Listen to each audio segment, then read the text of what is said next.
All right, my son. It's time to...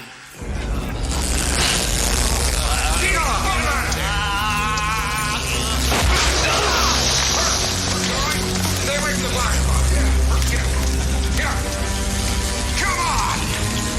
Give it to me!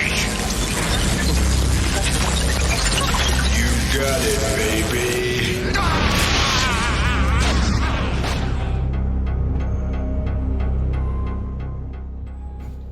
Hey, I didn't see you come in. You're back? You came back for night 2. I'm so excited to hear that. We're here with night 2 of the 13 Nights of Halloween.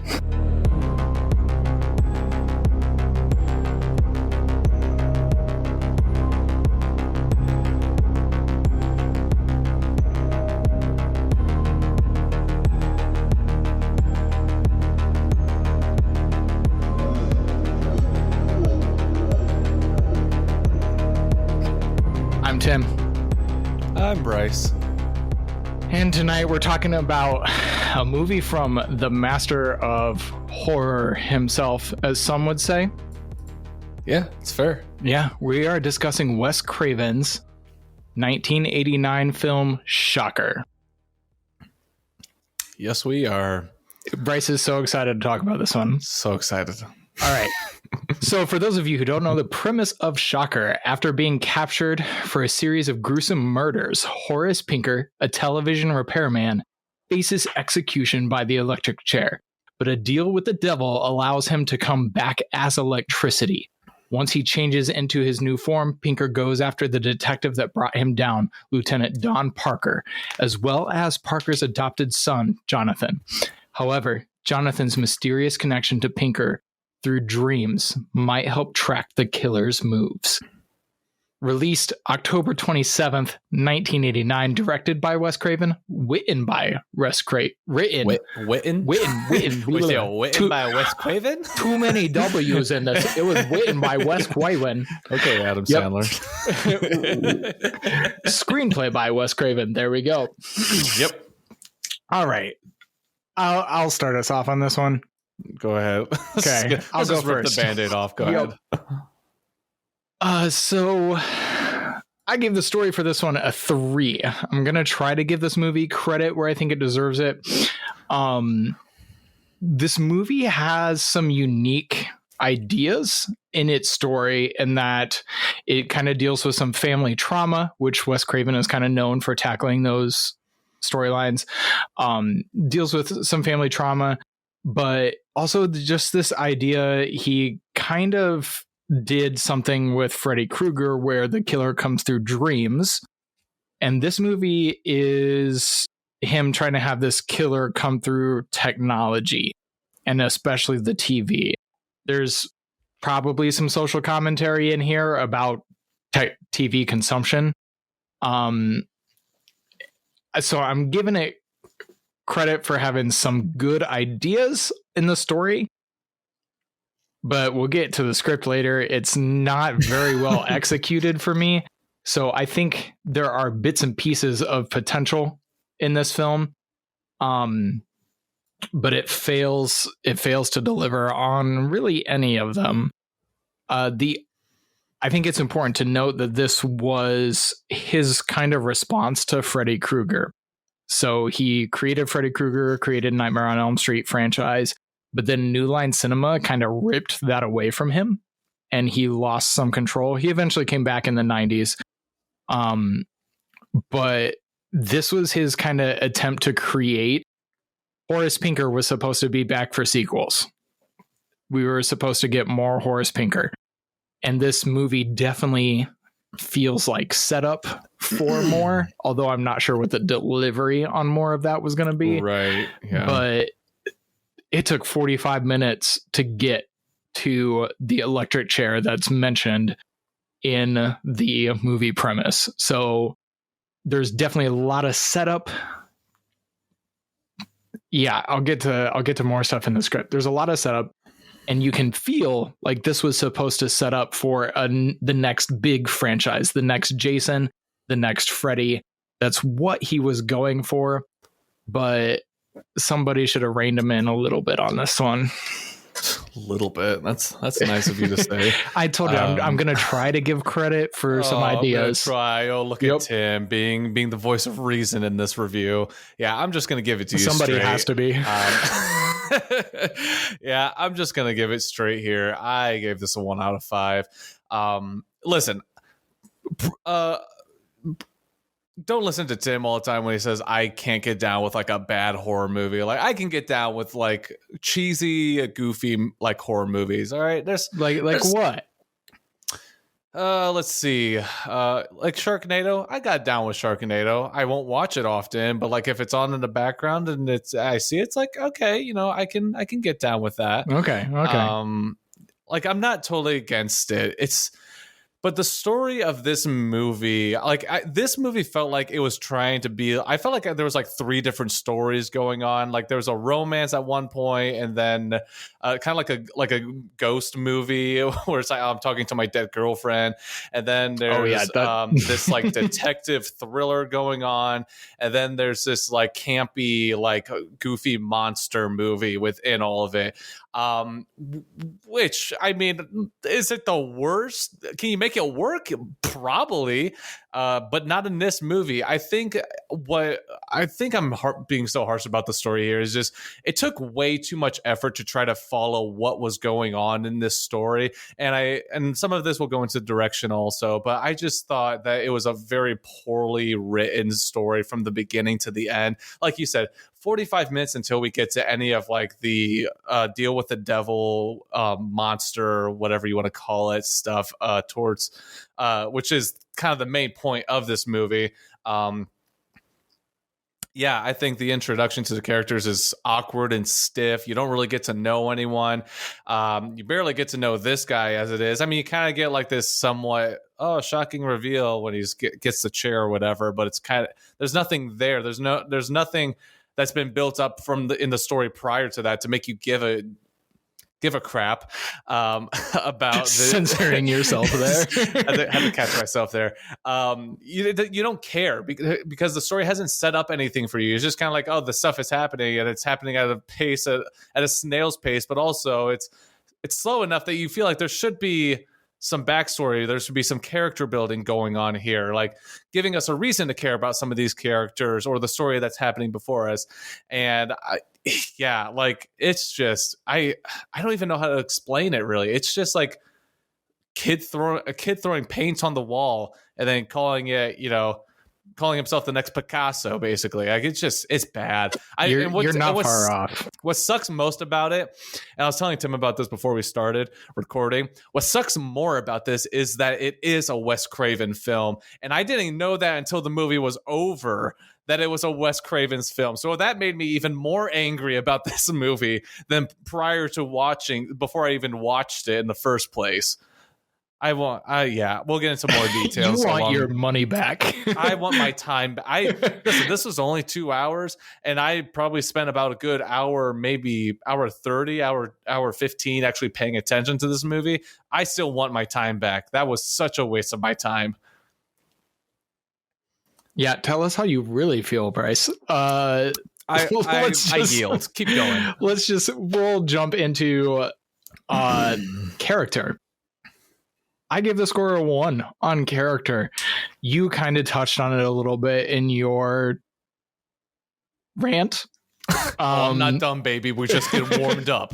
It tries to give you these characters with like some emotional background and some, like I said, the family trauma, but ultimately it completely fails in delivering any kind of redemption arc for anybody. There's zero growth through the entire movie. There's revelations that are made that have no impact whatsoever on the outcome of the story. Like, did you catch that Jonathan, our main character, is Horace Pinker's son? Oh, sorry. I guess I missed that part because I was asleep at that point in the movie. Right.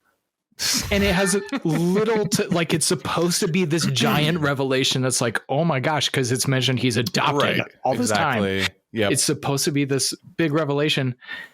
No, it doesn't matter whatsoever. It doesn't explain why Horace Pinker is set to kill him, other than like he is set to kill him because it utterly fails to give you any kind of compelling character arc, any kind of compelling narrative around these characters.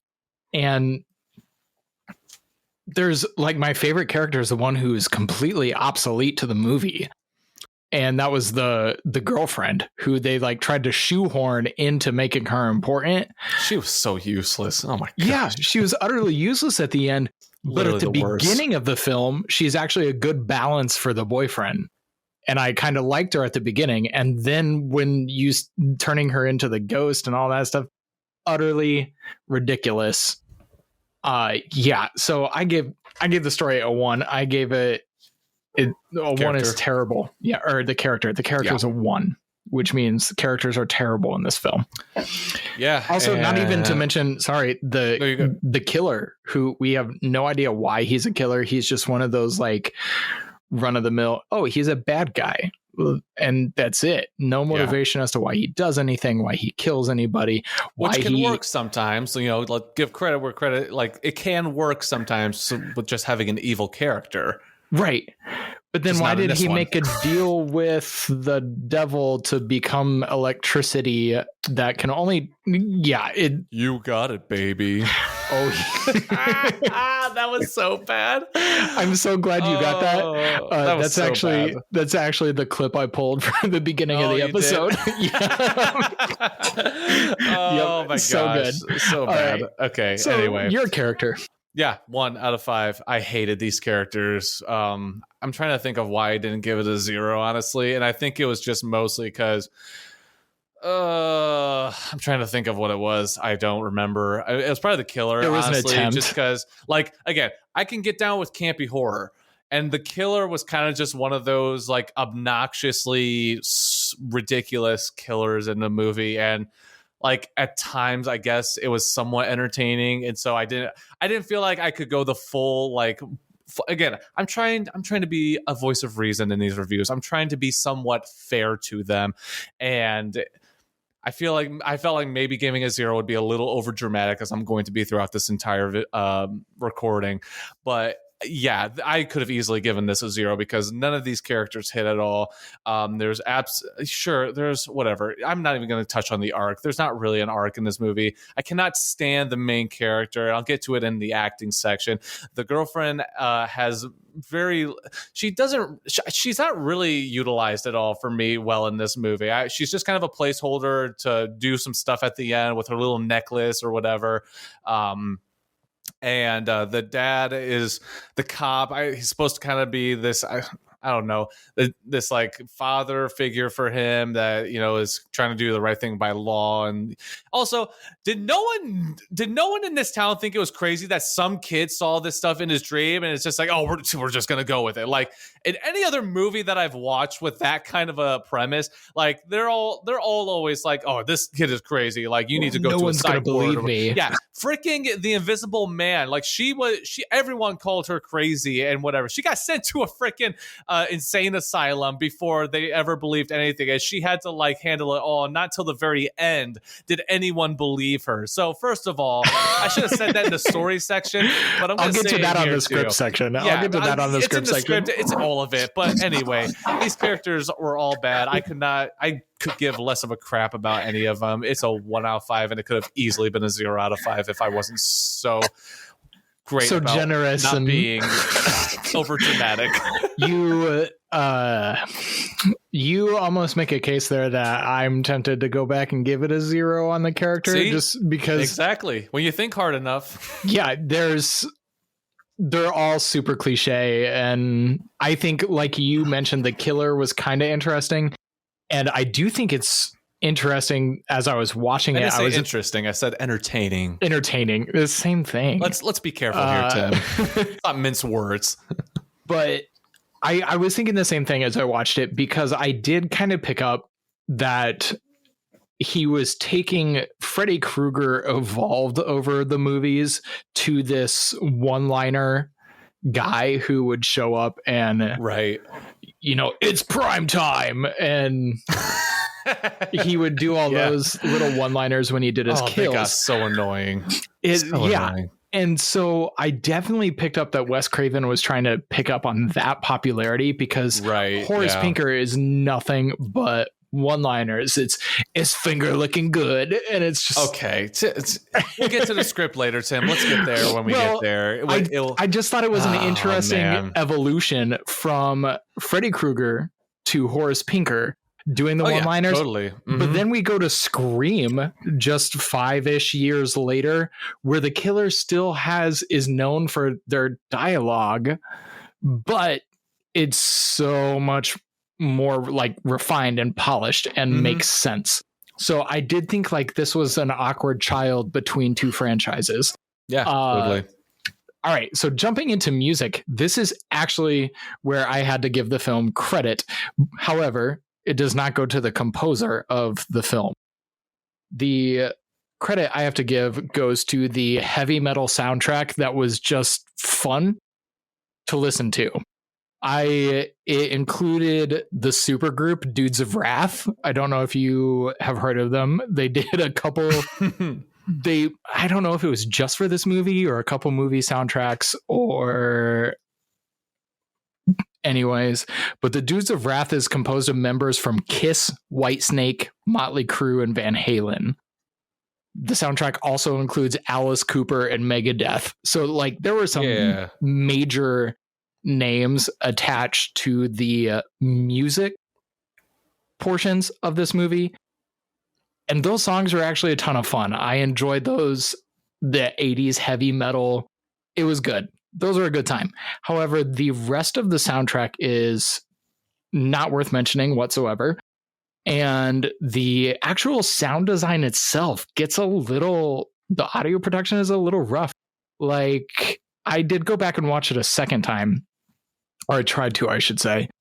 And I wanted to see if I was too harsh the first time or if I agreed with my scores the second time. Mm-hmm. Yeah, I was right on the first time. It's a tough movie. But I just noticed that there are scenes like when Jonathan goes to sit in a leather recliner, that the sound of the leather recliner is so loud for no reason that I was like, man, this audio production is not that great. So in hindsight, I might have given Shocker a 2 on audio. Except I really just enjoyed the nostalgia of the Alice Cooper and the Motley Crue and Van Halen and getting that heavy metal soundtrack. I enjoyed that, but that's it. All right. Let me be the voice of reason now on this one and not let nostalgia taint my ears. I'm always down for some 80s heavy metal. Like it's cool, whatever. I'm down with it. If it didn't feel just out of place in this movie at every turn, I gave it a 1 out of 5. I found the music, both soundtrack and original score, just like I was, and I'm again not trying to be over dramatic, but I was genuinely getting a migraine from the music and the sounds of this movie. I was not a fan of like the original score. It was just ear bleedingly bad in my opinion. While I'm down for some heavy metal, I just thought it was poorly used in this movie. It did not. It felt like it just made it that much harder to watch this movie. I had a headache by the end because of all the sound. It also felt like it was mixed a little poor. It was mixed poorly as well. Like. It felt a little bit loud more often than not and just blasting through the TV. So I don't know if there was like a mixing issue with it. Maybe it was just me. Or maybe I just had my TV up too loud. Who knows? No, I think that goes back to kind of what I was saying. Like the leather chair sounded really loud sometimes, and then other times, like it's off. I agree. Yeah. So I noticed a lot of that throughout the entire movie. Just the sound design in general was really off and just rough the entire time. Yeah, the music and the sound gave me a headache by the end, and I rather have just muted the entire thing and read subtitles while I watched it. So it's a 1 out of 5. Okay. So then we move on to can't wait to talk about the editing and special effects. Yeah, let's get it done. All right. So, fun fact. Wes Craven was at one point later in life asked if he could remake any of his films, what movie would he remake? And he answered Shocker. Mm-hmm. And the reason he answered Shocker was because the special effects were so bad. Yes. And I mean, not to mention the rest of the movie not being that great either. But the special effects definitely, he wanted to do a lot with them from a guy who was kind of known for amazing practical effects. Right. With his earlier movies, amazing practical effects. This definitely reeked of him wanting to dive into special effects and computer animated stuff. And he is on record saying that he was pushed so hard for time because the person they hired to do the special effects abandoned the project. Wow. And they were coming up on the release date. So they eventually just shipped segments off to other special effects people to get it done in time. And so some pieces were done by one special effects artist, some people were done by other. And that's why this movie just feels like a mismatch of bad CGI computer generated effects. It's a couple of the kill scenes where the practical effects were used were actually fine. However, anytime the computer effects are in, it is very bad. It did not age well. And I know, like, it was 1989, right? But the overabundance of it in this film makes it almost unforgivable. It's distracting. It takes you out of what is supposed to be happening. And I just think of my favorite effect in the whole movie, and it's not good, but it's my favorite effect.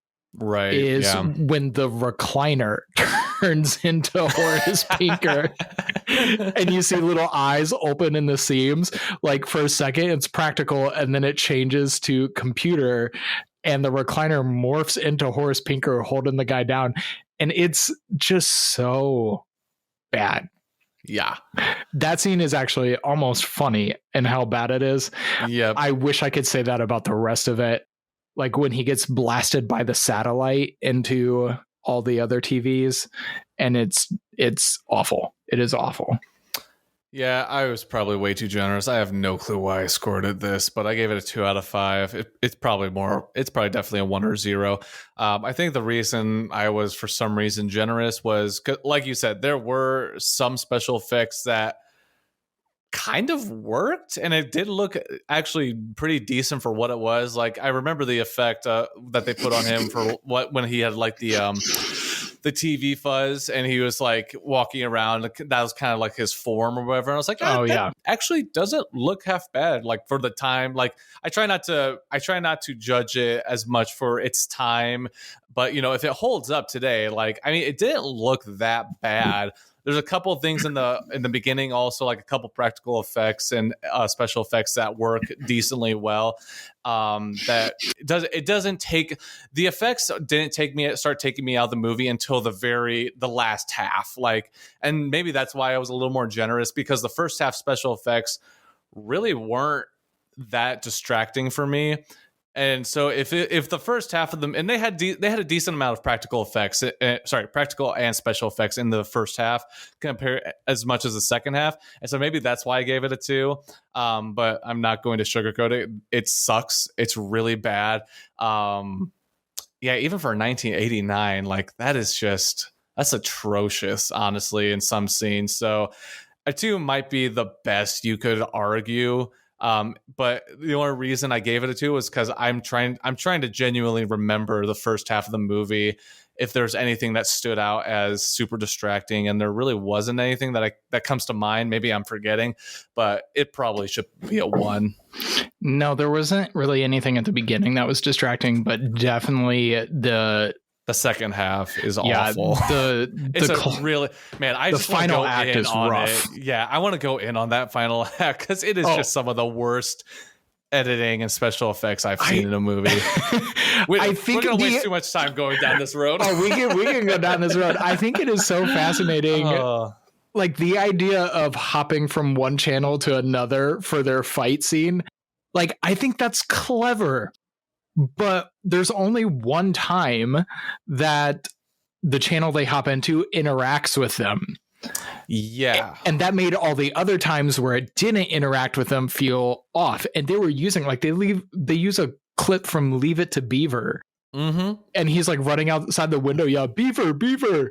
And there's no reaction. And there's like, I want to say it was an attempt at humor, but this movie failed to be funny. Anyways, so we can use that to jump into script. So, like I said, I gave the script on this a 1, which might have been generous. That was generous. In fact, you're just wrong. Let's just get that out of the way. You're wrong. Because it is totally devoid of suspense. It is totally devoid of horror. It is totally devoid of humor. And it is totally devoid of heart. It just has ideas. And the script does nothing to pull any of that together. And it tries. Like, it tries to give you this adoption storyline, and the kid watched his family get murdered. But I don't connect to him at all. It didn't work. The best thing, maybe the reason I gave it a 1 for the script, was some of Horace's one-liners were kind of funny. Kind of. Not like laugh out loud funny, but biting off somebody's fingers and then saying finger licking good. Okay. And I actually wrote down a couple of the lines that just made me cringe because they made no sense. I can't do this again. There's that scene of him and his girlfriend where he's doing pull-ups and she's in the bathtub. That's right. Yeah. And then she comes out and she goes, "Are you okay?" And he goes, "Yeah, I'm just worried about this exam." But he was working out and reclining in a vibrating chair that was set up for that amazing chair transition later. And that's it. Like, that script line makes zero sense. So stupid. Or later when I don't even remember why this group of people was trying to break into a building, and the guy goes, "It's locked." And another guy goes, "Pick it." And he goes, "That's a felony." And he goes, "No, that's a lock. Pick it." I'm like, is this slapstick? Is this 1940s humor? Yeah. It doesn't work. It is so rough. And not to mention that the script doesn't cover any of the rules. Like, why is the girlfriend now a ghost? Right. Why is the girl... Almost got me there. Well, why does her locket, it's not even a locket, it's a necklace that he gifted her during the movie, like the day before she dies. Yeah. Why does his gift of a necklace, why is that the only thing that hurts Horace, even though the necklace has zero connection to Horace? Right. I don't get that. The script doesn't explain that. The script doesn't explain the superhuman powers of his dead girlfriend. It doesn't explain his superpowers. No, of like Nothing seeing Horace in the dreams. No, the script is pretty abysmal. And there are points when the adoptive detective father is talking to his adopted son that I'm like, are they father and son? Because he's not treating him like a son at all. Yeah, exactly. That's not the way you talk to family, adopted or not. Oh, your family maybe, but but like, the script is bad. Even one of my favorite scenes that I don't think it's supposed to be funny, but it ended up being hilarious, was when they're in the park and Horace is jumping from body to body and he jumps into the little girl.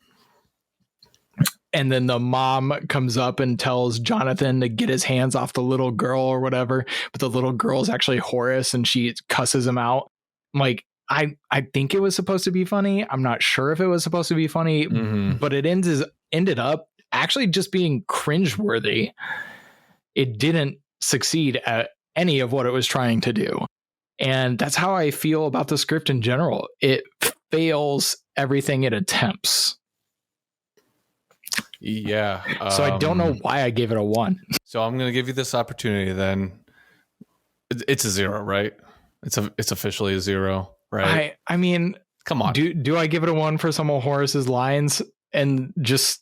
Oh, come on. You did not think the finger licking good or whatever was that funny, right? That was a bad line. It made me cringe. It made me cringe. Bad. Yeah. And that's my point to why I give it a 0 out of 5, because there was nothing like...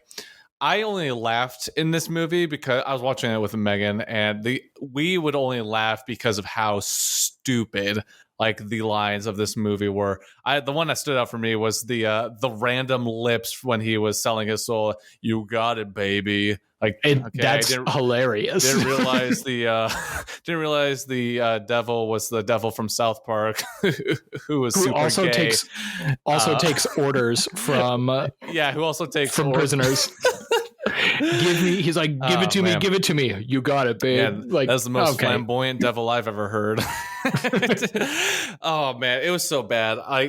The script is devoid of any logic. Like it's worse than Marvel scripts are. I just like you basically hit the nail on the head perfectly with just calling out those specific those specific moments where it's just like, what? Who says that in that situation? Why is that your solution for that? These characters and their interactions are just so robotic, and it's basically D-list actors with a D-list script. And we'll get to the acting next. So this is actually the perfect transition. I don't want to beat this dead horse anymore. I'm sick of it. We're going to jump into the acting because I also gave that a 0 out of 5. I could not stand any of these actors in this movie. It was just all bad. I'm going to go into the main character. What was his name again? Jonathan? Jonathan. Mm-hmm. Oh my gosh. I actually wrote notes about his performance. Oh my gosh. Okay. Specifically, his voice just got under my skin. Yep. Are you telling me that my girlfriend's dead? Like, yes. Brother, if you're gonna say it with your chest. You know, God, dude.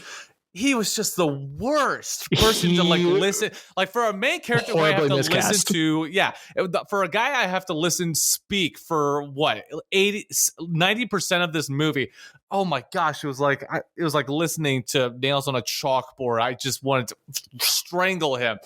I'm gonna mostly go in on him. Like everyone else was just bad. He was specifically annoying. So the note I wrote about him while you're ranting about him, because I wrote that he is almost performing this whole thing as if he's drunk. Yes, and he is struggling. Yeah, he's struggling to form his words. Like he's thinking about what he's saying so much that he's distorting it how it comes out. Like when you talk to somebody who is super wasted and they just have to think about it for a second, and it's just almost like he's reading like cards off to the side like an SNL skit. That's what it felt like. It's except they do it better.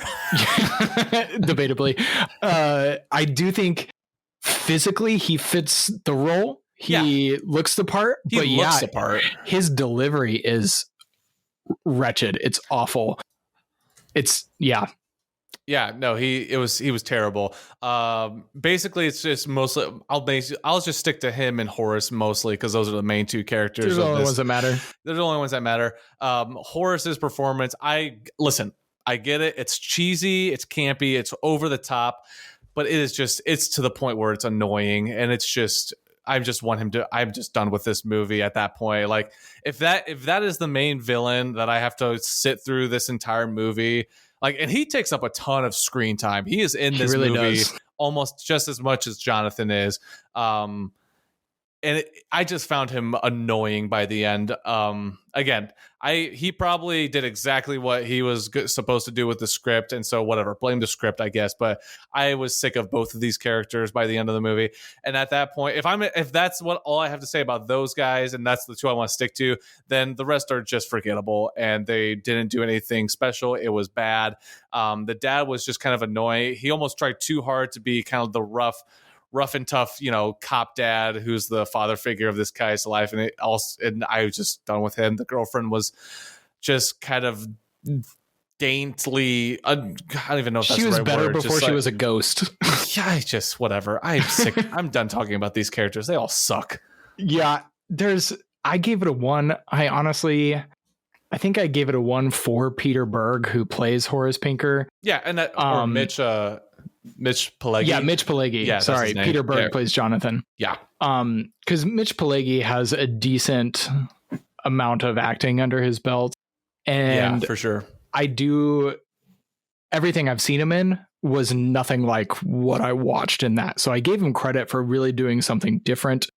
However, like I mentioned earlier, he's kind of following that Freddy Krueger delivering one-liners during kills.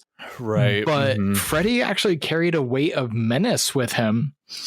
And this guy doesn't. There's no menace. It's just like it falls flat, even on the performance.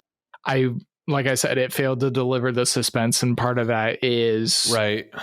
Yeah. But I gave him 1 point of credit for the acting on that. But like we talked about Jonathan Berg, or no. Yeah. Peter Berg's character. Yeah, Peter Berg makes this movie essentially unwatchable. It's so hard to watch because he is not good. He's not good. I'm like trying to find like what this guy has been in. So he actually has been mostly directing since then. Yeah, that's what I've noticed. He's been a big director, but he's been in a lot of bigger movies. Whether they're good or not is up to you. But like, I'm just kind of going through the list of movies. Like, he's in them, but I can't tell you that I know who he is at all. I think there's probably a reason that he's bit parts. Yeah. But like he directed Patriots Day, Deepwater Horizon. Yeah, Deepwater Horizon's a big one that comes Lone out. Survivor, Battleship, Friday Night Lights. Liking Lone Survivor. Hancock was huge when it came out. Yeah, Hancock, man, that's an oldie. Whew. Yep. But so he's definitely been more successful behind the camera than he has been in front of the camera. Well, let's see. Mitch Pileggi. Oh, X-Files. Yep. That makes sense. He's a recurring cast member on X-Files. So X-Files makes sense. Yeah, I don't know much about him either. He was in Transformers, I guess, also. Yeah, like I was just kind of like looking through to see what these guys have been in. Yeah, if both of them, Mitch Pileggi definitely came off more as the guy with a little bit more experience compared to the two. But again, it's just this. Yeah, I'm going to stop there before I get going. Yeah, again. We're just giving the acting. It's bad, guys. So anyway, that leads us into direction. Tim, would you like to go ahead and take that? Yes, and I think interestingly enough, I don't know if I can make a case for it because you scored this not knowing it was Wes Craven. I scored it knowing it was Wes Craven. The next couple scores will definitely show that for sure. Yes, and I want to say that in less skilled hands, this movie would have been an absolute train wreck. It's already an extreme misfire. It's kind of already a train wreck. It's already, I don't know what's worse than a train wreck. Might have, yeah. Dumpster fire. Yeah, it's already bad. But if we had thrown this into the hands of somebody who had no idea what they were doing, how much worse would it have been? Right. I do think my 1 is probably a soft spot for Wes Craven, having a hard time giving him a 0. But man, there are times when like the scenes just jump and it's night or it's day or they're in a completely different location than the previous sentence. Right. And the transitions from is this a dream segment that we're seeing right now? Is this like, wow, it's rough.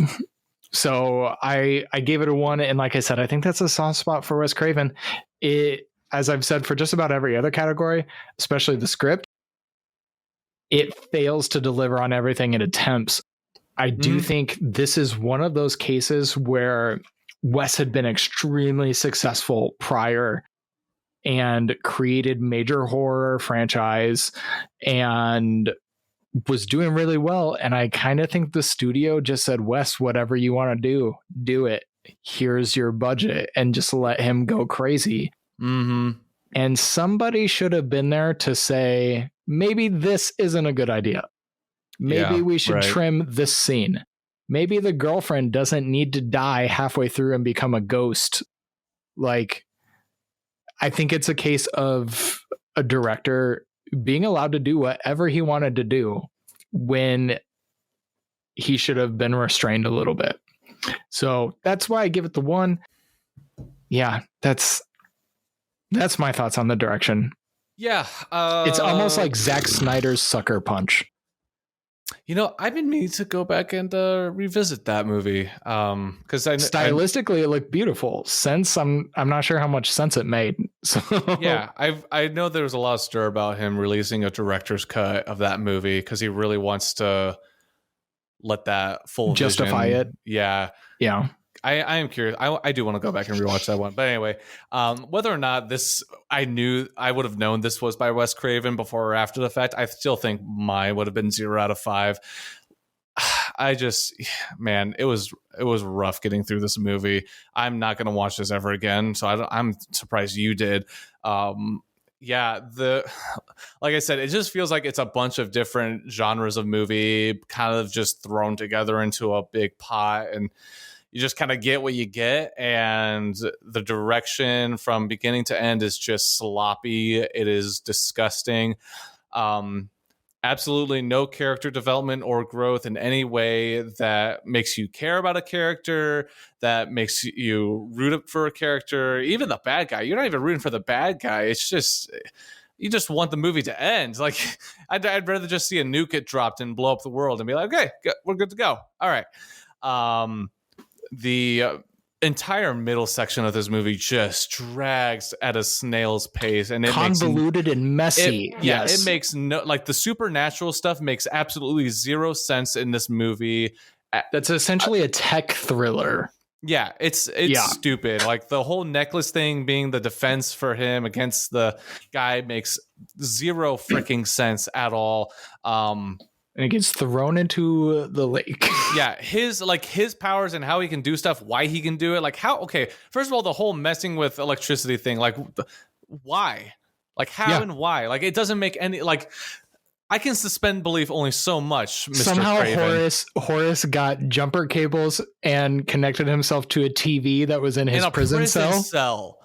Like, how does that even anyway? And then the ending is just over the top ridiculousness and not in any fun way at all.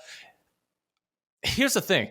I genuinely think that this, if reined in and like really, really, really worked on, like, I'm talking like going in with the knife with and a like scalpel, surgically completely reworking this entire movie, I think there's actually a fun movie in here. Like, I think with definitely touching up the special effects, I think there's a lot of fun stuff that could be done with this movie.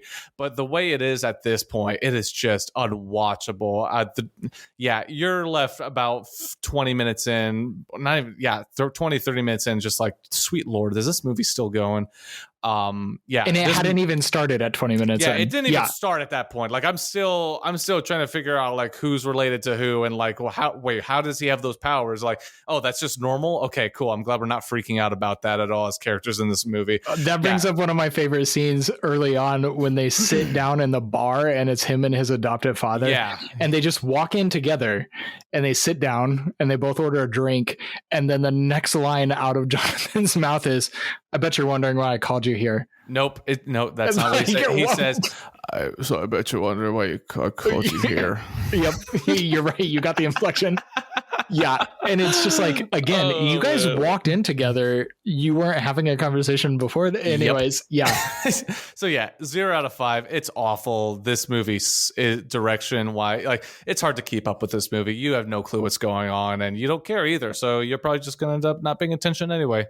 And you mentioned that, like, 20 minutes in, you're waiting, you're wishing it was over. And I agree. At 20 minutes in, I'm like, normally the movie, especially horror movies, start with like maybe a 10-minute opening sequence that hooks you Right. Yeah. and tells you like, okay, this is the horror element of what you're in for. And then we get into character development. This movie doesn't have that until the 45-minute mark. And then we get into the plot of the movie, and it's just like we spent 45 minutes on character development, and I still don't care about the characters. Yep. And I want it to be done. And the 45-minute mark is just under halfway, and this movie feels like it's 3 hours long. It just feels so long. It's a struggle. So let's jump in. Yep. It factor. I hate to be crapping on a Wes Craven movie this hard, but man, yeah. So just do it, man. It factor. I gave it a 2 because unlike you, I knew this was a Wes Craven film going into it, so I had some expectations. I knew it wasn't one of his most popular, obviously. But I'm like, oh, it's a Wes Craven film. Maybe it'll at least have some good scares or some good atmosphere or something. So I had some excitement going into it. However, the movie completely and utterly failed to deliver on scares, suspense, thrills, atmosphere, any of that. It totally missed the mark. And that's why I gave it a 2. Probably could have dropped it down to a 1, but I do think in this case, the name of Wes Craven carries the weight. And the movie itself speaks for the disappointment. So as far as the it factor goes, I was pretty excited to give this movie a try. I'd never seen it before. He's the father of Scream and Nightmare on Elm Street, as well as a bunch of earlier stuff in the 70s and 80s. All of it's pretty good. What went wrong This isn't here? one of them. I mean, this is what I told you. I think this is the example of him not being reined in. Nobody told him no. He was allowed to fully do whatever he wanted. And it's just him listed on the script, if I remember. It's just him listed as the director. A producer should have stepped in and been like, Wes, this doesn't make sense. Yeah. So I wanted to dunk on you a little bit for this score, but it's fair because I do think that name recognition does obviously hold weight. But I did not get that joy. I try to go into these movies with as little information as possible, just so it doesn't put me in a bad mood, or or my expectations are set too high. And yeah, because had I known that this was a Wes Craven movie going into this, and I watched it with that pretext, I wouldn't have not finished this movie. It's a 0 out of 5 for me that I gave it. Basically, I didn't know this movie going into it. I had never heard of it. And I promise you, by the time we're done recording this, I am going to scrub this from my memory so I never have to think about this movie ever again. All right. I don't think that's unfair. Good, because I would beat you down if you thought it was unfair. No, I think I justified my 2. Like, yeah. I do think Wes's name carries something, but going into it not knowing that, it's easily understandable why I really never heard of this movie. Really, nobody's talking about it. You're like not I seeing. Knowing that it's finding out it was a Wes Craven movie made me more angry about this movie. So even it's with heartbreaking. Even with that, Wes Craven, it still at the very best would have been a 1, maybe, because it's like, okay, if coming out, I'm sure like Wes Craven being, Nightmare on Elm Street had come out already. That was kind of a big hit. Like, sure, like, yeah, Wes Craven probably had a little bit of weight to that. I don't know. I wasn't there. I wasn't born yet. No, this was my birth year. Yeah, exactly. So this movie had a $5 million budget. The opening weekend was only $4.5 million, and it only grossed $16 million. So I don't know if you would consider that great. I look at that and think gross. No, it was ultimately one of his biggest failures, if not. And nothing less. So even if I had known this was a Wes Craven, I still probably would have been so angry with this movie by the end of it that I would have still given it a 0. But sure, 1, because it's Wes Craven. I understand that, and that's fair. Yeah, and to be fair and cover it, his reputation was probably, I want to say, at its peak about this time. During the 90s, he had some rougher films before he got to Scream. The People Under the Stairs, Vampire in Brooklyn, early 90s films. Yeah. But leading up to this one, I mean, his first film was Last House on the Left, which was... That was the Jennifer Lawrence movie, right? That was the remake. Okay, I thought. Well, I'm not even sure. Is it? No, this was like his very first film, 1972. Okay, I thought it was a remake. I just want to be sure. That's one that's like exploitation, hard to watch. Yeah. And that kind of kicked him into the scene, and then he did the original Hills Have Eyes, so that was another franchise. Nightmare on Elm Street. He directed Swamp Thing in '82. Right before this was The Serpent and the Rainbow, which is kind of a cultural horror film. Really interesting, pulling on like African voodoo stuff. But yeah, he was probably at his peak. And then he did this movie and it was just meh. So anyways, my final score, and I don't know why I gave it this. I gave it a 3 because I tried to watch it a second time and found myself like walking out of the room, doing other things, not paying attention. And maybe that's why I gave it a 3. Put it on in the background for some late 80s heavy metal noise in the background. There you go. Except there's like 4 songs through the whole movie.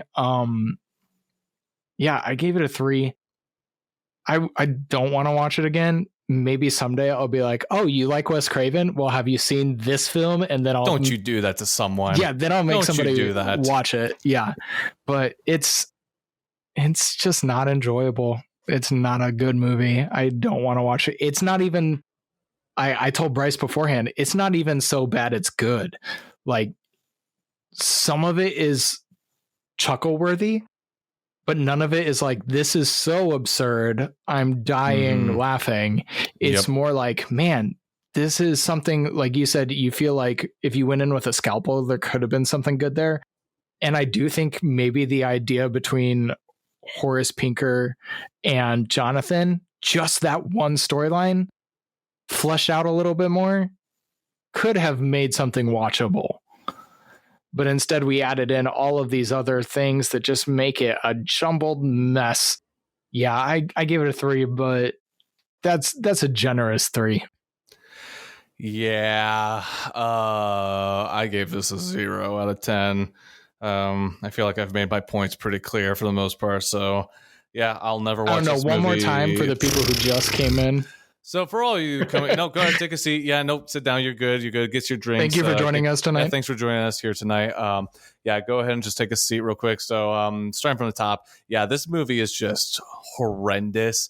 Don't ever watch this movie. I would not put anyone through this movie at all. I will never watch it again. I want to forget about it. Man, sometimes I think about like, we want to do a podcast, for our reviews, and like, it'll be super fun. And then it's movies like this that just make it feel like a job, and it ruins the fun of it. And it's just, unlike Bryce, I enjoy talking about bad movies. And this one is different from Troll 2 for me, because I think Troll 2 is so bad it's enjoyable. This one is just bad. It's not enjoyable, but I find some pleasure in watching something I've never seen before and then talking about it, even its bad points, because together we can laugh even if How we bad did it it is. during the movie. Yes. So it's a 0 out of 10. I had zero fun. I was on my phone. I was not paying attention. I'll just say it. I was skipping through the middle parts of this movie, just kind of like loosely paying attention to what the story was and just trying to make the movie go faster. It was awful. And for those of you who are probably saying, like, oh, you might have missed that. No, I didn't miss anything. Okay. Because I didn't know what was going on in the first place. I don't care. Sue me, whatever. It's a 0 out of 10. It's awful. It's going to make you're going to want to skip it too when you put it on. I don't want to hear it. Don't get off your soapbox. Get him out of here. Which brings my final score to a 5. Thanks, security. Yeah. Yep. Final score to a 5. My final score is a 16, which puts it in the terrible category. Tim? That puts it in the terrible category. What's wrong with you? You psychopath? Yours puts it in the unwatchable category. Yeah. Your wife actually scored it a 14, also in the terrible category. She's crazy too. Altogether, that averages it out to a 12, as this is a terrible film for social settings. Just a terrible film in general. Maybe if you're looking for some cheesy 90s nostalgia or late 80s nostalgia, I would still choose something else. It doesn't deliver. It doesn't deliver.